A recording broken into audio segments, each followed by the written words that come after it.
Bonjour, c'est Arbanissen ici du Jet Boudoir. Voilà, je vais vous faire un petit checkpoint de la pleine lune qui nous attend mercredi prochain, le 8 avril. Voilà, en deux mots, moi ce que je vois pour la période, ce sera euh, un un grand besoin de l'enfant intérieur, donc un désir ardent d'une d'une communication harmonieuse, de quelque chose de beau, de très doux.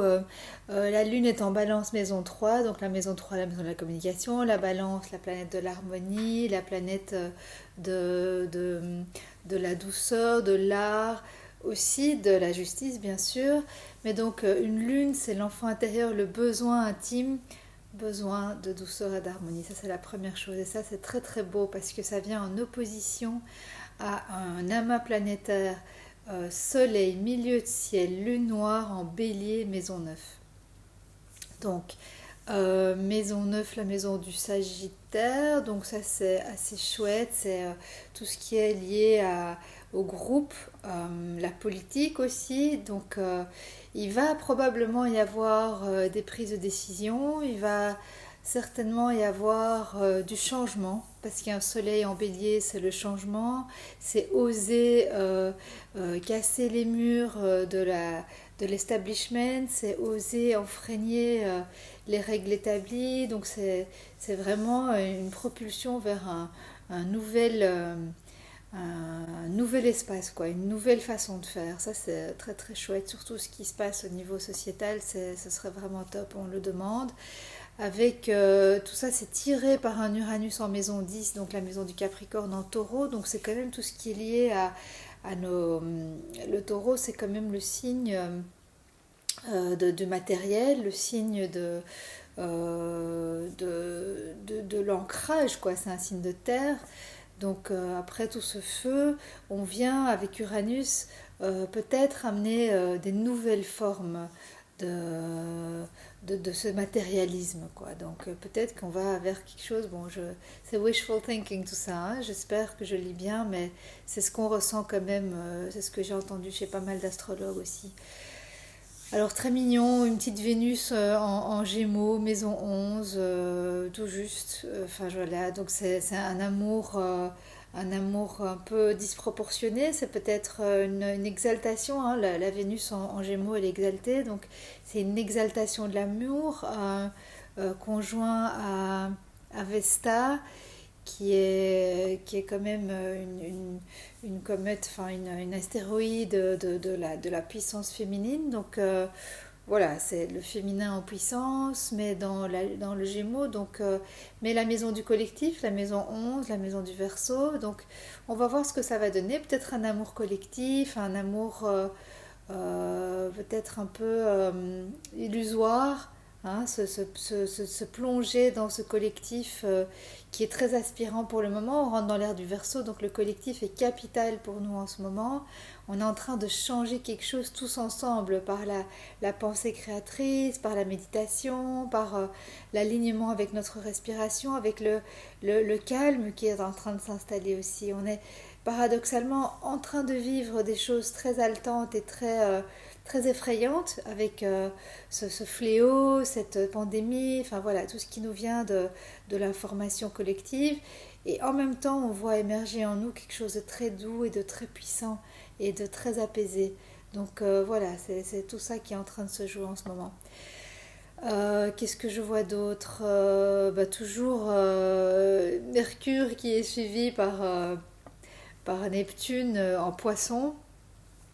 Neptune qui est en maison 8, la maison du scorpion. Donc voilà, une communication. Mercure, c'est la communication, c'est notre façon de réfléchir, notre façon d'accéder à l'information. En poisson, voilà, ça manque parfois un petit peu de clarté. Le poisson, il y a une espèce d'amour christique, c'est quand même le signe de l'aboutissement de l'humain, c'est la réalisation du collectif, hein, du soi dans le collectif égale moi, je me reflète dans le collectif, enfin voilà, toute cette capacité de, dans- de percevoir un amour absolu, quelque chose de beaucoup plus grand que nous, ça c'est vraiment la force du poisson.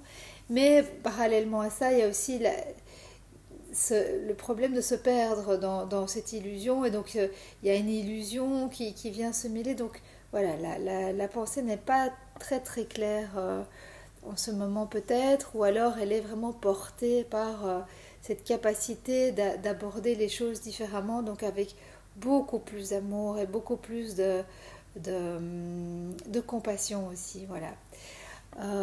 Cérès maintenant, donc c'est le nourricier. On en avait parlé dans le thème précédent de la période du 28 mars. Et là, Cérès est en Verseau, donc c'est toujours très joyeux. Cérès, c'est le nourricier en maison 7. Donc voilà, est-ce qu'on devient un partenaire nourricier? Est-ce que le couple se vit plutôt dans cette nouvelle aspiration de liberté, d'égalité, quelque chose de beaucoup plus horizontal que parfois les jeux hiérarchiques dans les associations, dans les couples, dans les entreprises.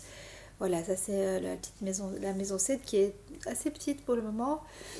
Euh, Mars est toujours poursuivi par Saturne aussi. Donc Mars, ce qui nous amène à l'action. Saturne qui vient contraindre l'action en Verseau cette fois-ci. Donc euh, voilà, une action mue par une aspiration dans le thème du Verseau, c'est vouloir agir dans le collectif, dans le bien-être collectif pour le collectif. Donc ça, c'est très beau, ça. C'est vraiment ce qu'on est appelé à faire en ce moment. Donc ça, c'est une très belle conjonction pour cette pleine lune. Et alors, last but not least, il y a toujours Jupiter qui est pratiquement conjoint à Pluton en Capricorne, en maison 6. Et donc là, c'est l'expansion de l'être. Jupiter, c'est l'expansion, c'est comment je grandis, comment je me réalise. Et donc la réalisation conjointe à un Pluton qui est quand même celui qui vient travailler toute la thématique du pouvoir, de la domination. C'est une planète très très puissante, beaucoup de magnétisme. Donc je suis très curieuse de voir ce que ça va donner en cette pleine lune, de vivre ce Capricorne, ce Jupiter en Capricorne conjoint à Pluton. Ça, vous m'expliquerez comment vous l'aurez vécu, et moi aussi je serai en observation. Donc voilà, ça c'est les pronostics pour la pleine lune du 8 avril. Je vous en souhaite une très belle réalisation. C'est l'occasion de sortir toutes vos pierres aussi, vos cristaux, tout ce que vous avez comme minéraux à la maison. Sortez-les à la pleine lune, ça vient les recharger. Les rayons de la pleine lune sont très puissants aussi pour tout ce qui est le monde minéral. Vous pouvez aussi mettre de l'eau à l'extérieur pour l'informer de cette énergie lunaire. Euh, voilà, pourquoi pas aussi passer un moment dans le jardin à la pleine lune et se bénir, recevoir les showers, les douches d'énergie lunaire, et profiter pleinement de toute cette conjonction planétaire dont je viens de vous parler. Et voilà, partagez tout ça autour de vous et parlons-en de cette évolution collective que nous sommes en train de vivre. Je suis pour ma part en train de compiler, enfin j'ai très envie de compiler un manuel du Nouvel Âge, du New Age, parce que je pense qu'il y a beaucoup d'informations qui sont en train de se, de se, de se, de se- de se profiler comme des évidences, quoi. Donc des petites choses que nous pourrions faire chacun et qui contribueraient à la création de cette nouvelle société que nous sommes en train de créer. Voilà. Merci d'être là, merci d'être vous.